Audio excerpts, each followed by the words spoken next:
sinu teema on mõtteid inimesest elukestvast õuesõppest. Katsume kõigepealt ameerikalisel moel ühe lause kokku võtta, mis see läheb, ja siis räägime põhjalikult lahti. Noh, õuesõpet tahad. Just nimelt õuesõpet. Aga nagu ka poliitikud kuulavad küsimuse viisakalt ära ja seejärel jäävad oma juurde.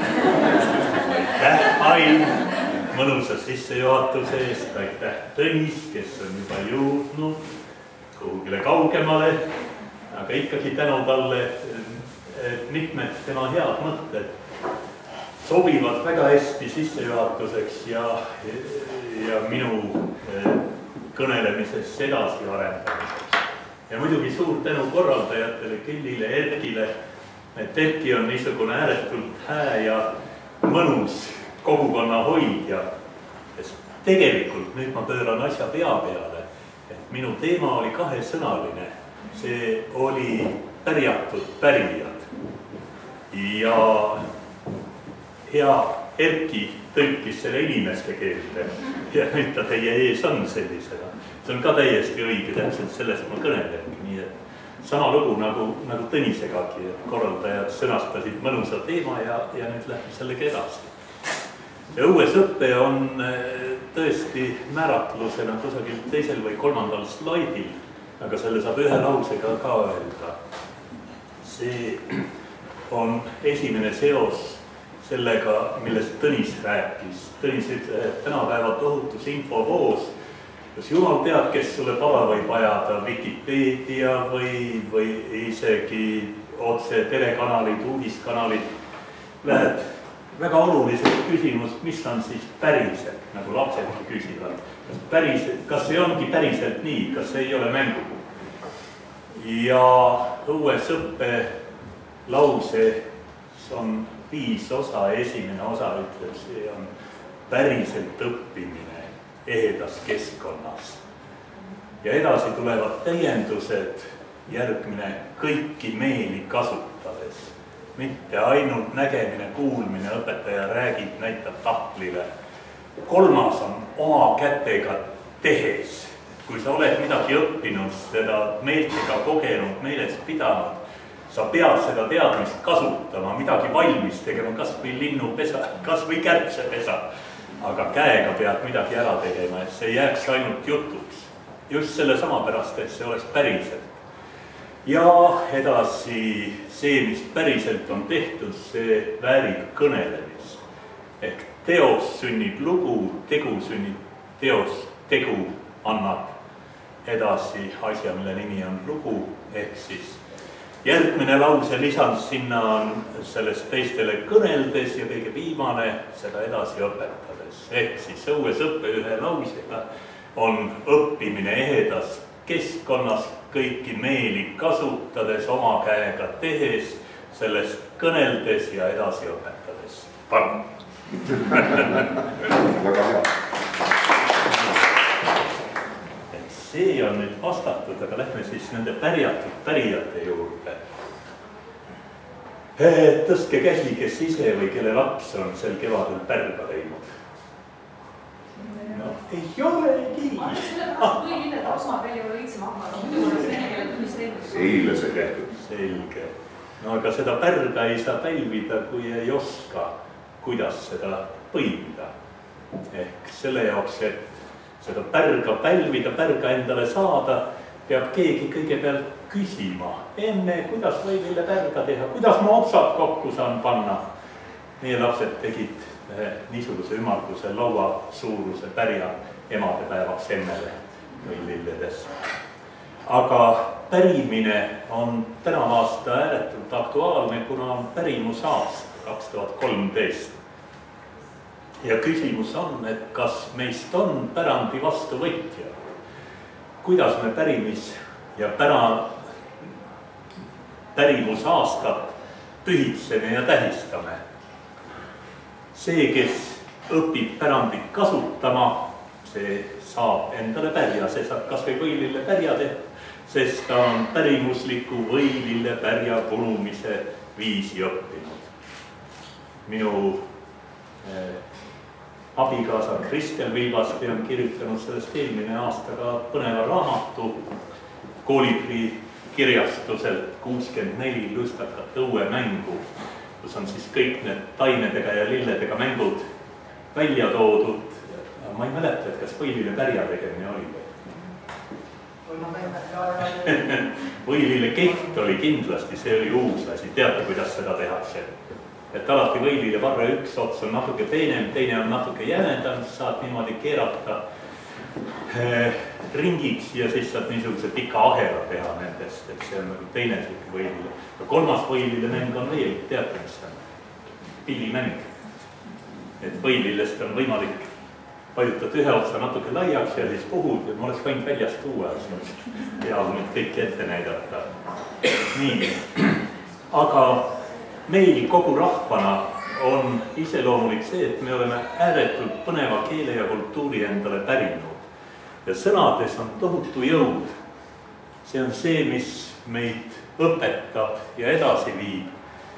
Ma olen eelmise aasta lõpus hakkama saanud ühe raamatuga, kus 70 aasta nuputamisest sõnadest on sees, see oli seal registratuuris ka olemas, et kellel tekib huvi, võite selle täiesti omandada 12 euro eest. Ja tahangi natuke sõnadest kõnelda ka edasi, sest kui me oma kultuuri ei hinda, kui me ei õpi sellest, me ei kasuta oma sõnu nende tähenduse kõige täielikumas mahus, siis me jääme pärjast ilma. Ja kui me pärjast ilma jääme, oleme uuesti alguses tagasi, pärjatud oleme me igal juhul, kas pärjaga või ilma pärjata. Hästi vahva oli olla alguses, tänapäeva alguses, ühises ringis. Ja ring on ääretult oluline ka õuesõppes. Aga mind on selle sõna juures seganud see, et ring on ju germaani keeltes pärit, et kas siis nii olulist asja me oma keeles nimetada ei oskagi. No, orokesed ja setod ütlevad kohe, no mis ring, sõõr on ju. Aga no sõõr tuleb samuti tsirkulusest, ehk siis jällegi teistest keeltest. Hästi ilus omakeelne sõna on ümar. Ümar, ümber käimine tähendab ringiratast käimist ka. Ja sellest ma arvan, et on tulnud soomekeelne sõna ümmertää, ehk aru saada. Aru saame sellest, millele me oleme ringi peale teinud ja samasse kohta tagasi jõudnud. Vetsa keeles on ümbertämine hoopis nõidusega seotud. See on just praegusel kevadisel ajal. Võtab siis nõid või loitsi ja võtab sõela, paneb sinna sisse küünla, paneb pühase pildi, paneb tule, taela ja läheb sõnu lugedes või loitsides või lauldes, käib 3 ringi ümber karja. Sõelas on veel karjavits ja annab karjavitsa karjusele ja sellest peale on karja ja metsa vahel leping sõlmitud. Ja mitte üks hunt ega karu võib joosta läbi karja, lammastest, lehtmadest mööda, need on nagu kivid, ta teab, et need pole söödavad, neid ei saa võtta. Aga sel samal hetkel, kui karjane või keegi, kes temaga kaasas on, murrab tarbetult mõne oksa, püüab linnupoja, teeb mõnele elusolendile häda, on leping murtud. On niisugune vahva raamat 70. algul ilmunud Abrasõvetskoi Retši Vetsa keelenäited, kus on mitu lugu. Üks nendest on ühest naisest, kellel oli samasugune leping tehtud ja päevad läksid nagu sulavõi. Ta võis mida iganes kõiki oma asju karjas teha, aga ühe korra oli tal väike laps kaasas, kes püüdis linnupoja kinni, tõi emale. Vaata kui ilus! Ema, oi, mis sa nüüd tegid, pane ruttu tagasi, meil on ju kari ümber käidud, aga midagi ei aidanud. Sama päeva õhtuks oli üks mullikas karu poolt metsa viidud ja karu sai aru, et on söödavad. Ja ehk siis ümarus võiks olla. Aga siis ma leidsin ühe vahva sõna, et on olemas ka ringi kohta sõna keha. Kui päikesel või kuul on ring ümber, siis ta paistab kehaldes. Öeldaksegi, et päikesel on keha ümber, nii et kusagilt on niisugune omakeelne sõna ka alles jäänud. Ja muidugi, kes on Soomes käinud, see on märganud kindlasti 3 keha Helsingi linna ümber. ka keha 1 ja keha 2 ja 3 ehk 3 ringteed. Ring ehk keha siis ongi tegelikult kõige algus ja kõige lõpp samaaegselt. Ehk nüüd tuleb see õuesõppe määratlus, on nii, nagu ma ütlesin, on ju vahetu kogemine kõigi meeltega ise tehes, tehtus teistele kõneldes ja seda edasi õpetades. Teda võib ka sõnastada märksõnadena ehk vahetu kogemine. Mina seostaks selle nüüd küsimisega selle jaoks, et küsida midagi. Kindlasti olete kuulnud ise, kui teie vanemad või õpetajad küsivad, et kas sul keelt suus ei ole, kas sa küsida ei oska. Ja siis ütled, jah, keel on suus, ehk vahetu kogemine on hästi palju seotud keelega. Sõna õppima tähendab algselt maitsmist ja kogemist, ehk siis seegi käib valdavalt keele kaudu, kellel väiksed lapsed on, teate ju. Iga asi, mis põnev on, mauhti suhu kohe, keelega maitsma. Ehk siis see vahetu kogemise sõnaks, märksõnaks on keel, kõigi meeltega kogemisel muidugi meel, ise tegemine tegu ja tehtus teistele kõnelemine ehk lugu ja edasi õpetamine. Midagi pole võimalik edasi õpetada, milles ei ole iva sees, mis ise hakkab edasi kasvama. Ja kuidas siis õuesõppe ringiga või kehaga algab? See ring aitabki luua ühise keha, keskenduda õppimisele ja tajumisele. Mulle meeldib ringi alustada nõnda ja ma palun kõigil mõelda välja, milline on vasak käsis. Inimesed panevad ringi sisse vasaku käe, mis on parem käsi. Ja siis märkamatult ütlen, ja nüüd viige käed kokku. Tihtipeale paljud inimesed ja ka lapsed ei taha käes kinni hoida, et no see on nagu titekas. Aga selle kavala nipiga on võimalik nad saada käest hoidma ja seejärel on hea tajuda, mismoodi see keha sel korral hingab. Ja tõesti, ring aitab keskenduda, sealt tekib ühine hingamine, ühine tajumine. See on hea juhtida tähelepanu sellele, mida maa kaudu tunda võib, mida kuulda võib, mida ihul tunda võib, päiksepaistet, tuult taevale, taeva taga olevatele tähtedele. Ringis on kõik võrdsed selles ühises kehas. Kõik keha osad on olulised, keegi pole eespool või tagapool. Ja muidugi õuesõppe lõpeb ka ringiga. Lõpuringis käib käest kätte mingisugune ese, kui ta kas või päikseprillid või raamat või puutükk või. Ja see on nagu kõnepulk, et igaüks, kes seda käes hoiab, sellel on õigus kõnelda ja kõigil teistel on õigus vaikida ja kuulata, mida kõneldakse. Ja see on ääretult oluline, et igal ühel on võimalus oma elava keelega öelda, mida ta õppis, mis tal mis talle meeldib. Muidugi vahel läheb seal tünnkäigule ka, et mõnikord, kui lapsed on häbelikud, siis hakkab sama vastus tuleb mitu korda.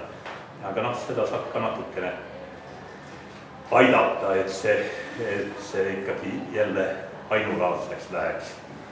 Ja kõige viimasena üks põnev asi, mida ainult meie keeles saab öelda, see on, et vaim tahab kehastuda ja keha tahab vaimustuda. Üheski teises keeles ei saa niimoodi öelda. Et see ongi niimoodi, selle jaoks me peame looma kõigepealt ühise keha, täpselt sama, mida õpetaja peab klassis alati tegema, et ta peab lapsed vaikseks saama.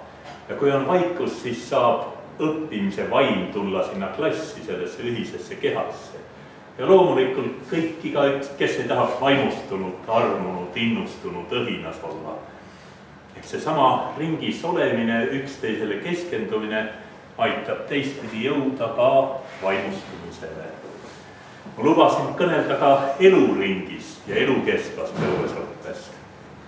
Eluringi otsad lähevad vaheliti, nii nagu võilillepärjas lapselaste ja vanavanemate vahel.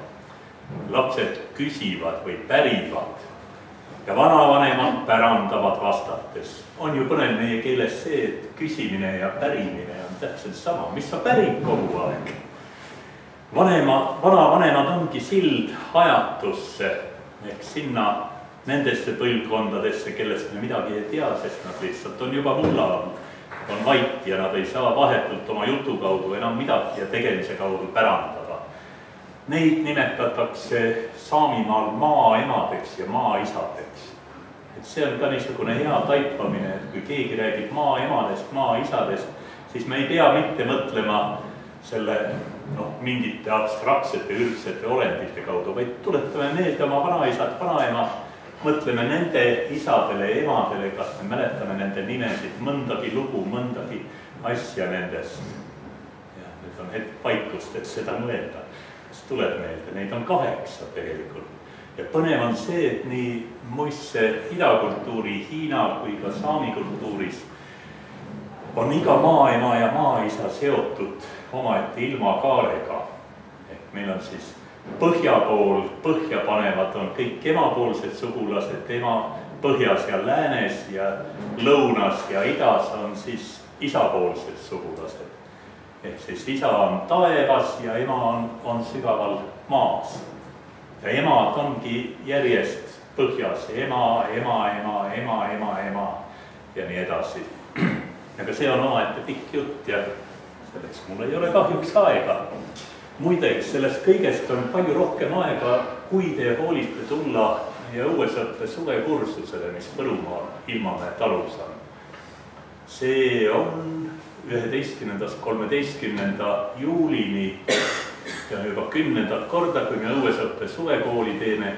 Ja sellel aastal on meie teemaks maitsmine, maitse asi, ehk siis see kõige ürgsem keele kaudu õppimine. Tulevad päris põnevad lektorid, muidugi tuleb meile meie tavalised lektorid, need on Lehte Tuuling, siis Mart Laanpere, kes näitab seda, et kõik need nutividinad ei tee lapsi sugugi loodusest kaugemaks, vaid vastupidi. Sa pildistad midagi ja sa pärast selle kas või telefoni peal lahti suurendad. On tihtipeale palju parem kui isegi tavaline luup. Ja iga kord on Martil midagi põnevat toodud kaasa. Aga peale selle on veel Metsamoor meile tulemas, Ain Raal, ravintaimede dotsent Tartu Ülikoolist ja palju muid. Oleme Tammetsõõri lähedal, muisse mitmesaja aastase ohvripaiga lähedal. Ja kellel on huvi, et võib, see on koolielus ka ilmunud, aga andke siis endast märku, et kirjutage niisugune lihtsal meiliaadressil nagu maa@ilm.ee. Ütle veel see koht, kus see toimub. See on Võrust 15 kilomeetrit Vasseliina poole, Tohkri küla ja Kütijoru lähedal. Tammetsõõr on kõigil kaartidel olemas. Ja praegu on registreerunud 22 inimest. 3 kohta on kindlalt veel vabad, aga võib-olla me laseme veel 5 inimesel tulla, siis on 8 kohta vaba. Toidude jaoks võtke peal, nii et meil väga palju ei saa inimesi võtta. Ja.